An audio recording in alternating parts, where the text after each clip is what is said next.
P block part 3 जसं की मागच्या पार्टमध्ये सांगितलं होतं की 17 ग्रुपचं रिॲक्शन विथ O2 आणि रिॲक्शन विथ X2 आहे ते वेगळं घेऊन सांगणार आहे. तर पहिल्यांदा reaction with O2. Reaction with O2 मध्ये बघायला गेलं तर आपल्याला माहिती आहे की इलेक्ट्रोनेगेटिव्हिटीचा ऑर्डर आहे फॉन्च, म्हणजे फ्लोरीन ग्रेटर दॅन ऑक्सिजन. मग जर फ्लोरीन ग्रेटर दॅन ऑक्सिजनचा असेल तर हे इसेन्शियली म्हणजे F2O2 ची रिॲक्शन होऊन OF2 आणि O2F2 जे तयार होणार आहेत ते इसेन्शियली फ्लोराइड्स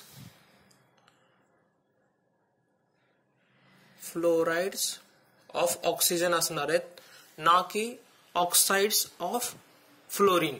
हे असं नाही या फ्लोराइड्स ऑफ ऑक्सिजन आहेत. मग याच्यामध्ये O2F2 जे आहे ते स्ट्रॉंग फ्लोरिनेटिंग एजंट आहे. फ्लोरिनेटिंग एजंट म्हणजे आणि हे जे यूज केलं जातं ते प्लुटोनियम PU जे आहे ते न्यूक्लिअर फ्युल वेस्ट आहे त्यामधून रिकव्हर करण्यासाठी O2F2 ला वापरलं जातं आणि ते रिकव्हर केलं जातं PuF6 च्या फॉर्म मध्ये. त्यानंतर Cl2 plus O2 gives Cl2O किंवा ClO2 किंवा Cl2O6 Cl2O7. तर याच्यामध्ये हे जे सगळे ऑक्साइड्स आहेत ते सगळे ऑक्सिडायझिंग एजंट्स आणि हे सगळेचे सगळे एक्सप्लोजिव्ह आहेत.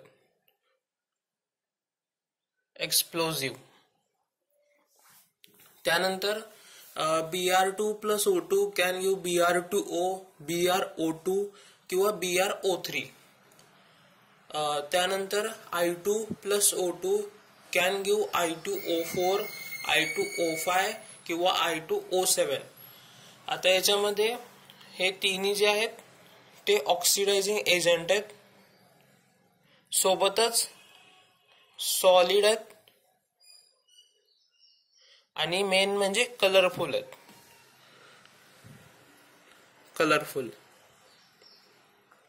याच्यामध्ये I2O5 जे आहे ते युज्ड इन इलिमिनेशन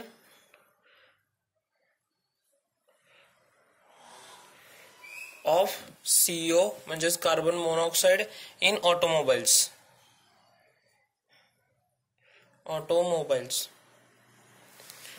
त्यानंतर स्टेबिलिटी ऑफ ऑक्साइड्स.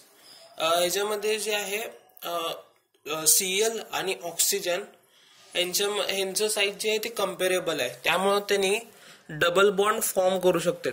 जर डबल बॉन्ड फॉर्म करत असतील तर शुअरली स्टेबिलिटी तर वाढणारच आहे. त्यामुळं इथं Cl वाले ऑक्साइड पण I आणि O मध्ये जे बॉन्ड तयार होणार आहे ते पार्शियल पॉझिटिव्ह पार्शियल निगेटिव्ह अशा पद्धतीने तयार होणार आहे. त्यामुळे इथं थोडस आयोनिक नेचर येणार आहे. मग जर आयोनिक नेचर येत असेल तर स्टेबिलिटी तर डबल बॉन्ड पेक्षा पण जास्त येईल. त्यामुळं इथं आयोडीनचे जास्त स्टेबल आहेत क्लोरीनच्या ऑक्साइड पेक्षा. आणि ब्रोमीन जे आहे ते ब्रोमीन या दोन्हीपैकी काहीच करत नाही, म्हणून ते आपल्या पण ऑर्डर मध्ये लाईनीमध्ये शेवटी जाऊन बसतं. त्यामुळे oxides of Br are least stable. त्यानंतर रिॲक्शन विथ हॅलोजन्स. जर हॅलोजन सोबत रिॲक्ट केलं तर तयार होणारे इंटर हॅलोजन म्हणजे एक हॅलोजन वेगळा आहे, दुसरा हॅलोजन वेगळा आहे. X2 plus X2 dash can give XX dash plus X dash 3 X dash 5 X dash 7.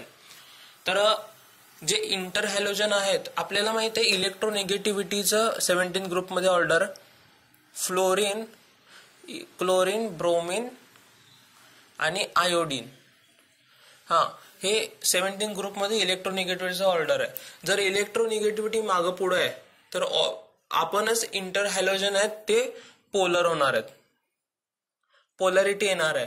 म्हणजे हे एक प्रकारचे डायपोलच फिजिक्स नुसार तर डायपोलच होणार आहेत. इंटर हॅलोजन आहेत ते पोलार झाले, आणि सिंपल हॅलोजन म्हणजे कसं Cl2 मध्ये Cl ह्याच्यामध्ये कायच पोलॅरिटी येणार आहे, म्हणून हे नॉन पोलर. आता आपण मॉलिक्यूल मधले इंटरॅक्शन बोलू. इथं ऍटम मधले इंटरॅक्शन नाही आहे, मॉलिक्यूल आणि मॉलिक्यूल मधले इंटरॅक्शन आहे. तर मग इंटर हॅलोजन मध्ये जर डायपोल आहे, मग ह्यांच्यामध्ये जर आलं डायपोल इंटरॅक्शन. आणि सिंपल हॅलोजन्स मध्ये हे तर गॅस आहे, Cl2 वगैरे सगळे, मग त्यांच्यामध्ये येतं लंडन फोर्स.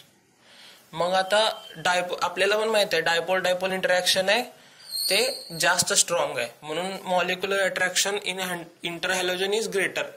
मग आता मग आता मेल्टिंग पॉइंट आणि बॉइलिंग पॉइंट मध्ये बोलायला गेलं तर डायपोलचं इंटरॅक्शन स्ट्रॉंग आहे, तर शुअरली इंटर हॅलोजन आहेत, म्हणजेच x डॅश आहेत ते ग्रेटर दॅन x2. मग आता रिॲक्टिव्हिटी मध्ये बोलायला गेलं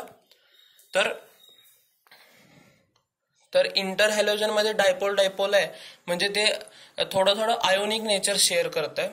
मग आयोनिक नेचर मध्ये रिॲक्टिव्हिटी जास्त असते, कारण ते लगेचच ऍटम वेगळे होतात आणि ते रिॲक्शन करतात आयन तयार करून. मग ह्याच्यामध्ये इंटर हॅलोजनची रिॲक्टिव्हिटी सिंपल हॅलोजन पेक्षा जास्त आहे. पण सिंपल हॅलोजन मध्ये पण एक खिलाडी आहे, ते आहे फ्लोरीनची सर्वात जास्त इलेक्ट्रोनिगेटिव्हिटी आहे, म्हणून त्याची रिॲक्टिव्हिटी सर्वात जास्त आहे. मग फायनल ऑर्डर काय झालं, F2 ची रिॲक्टिव्हिटी इंटर हॅलोजन पेक्षा जास्त आहे, इंटर हॅलोजनची रिॲक्टिव्हिटी सिंपल हॅलोजन पेक्षा जास्त आहे. मग नंतर ह्यांच्या शेप्स कडे जरा बघितलं तर x डॅश आहे, तर ते इथं आपल्याला दिसतच आहे की ते लिनियर आहे.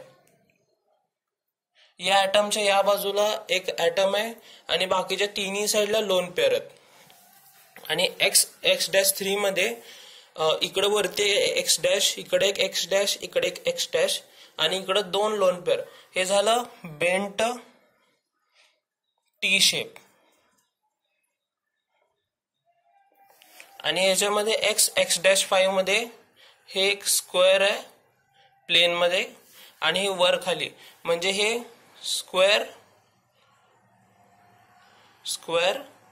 बाय पिरॅमिडल झालं.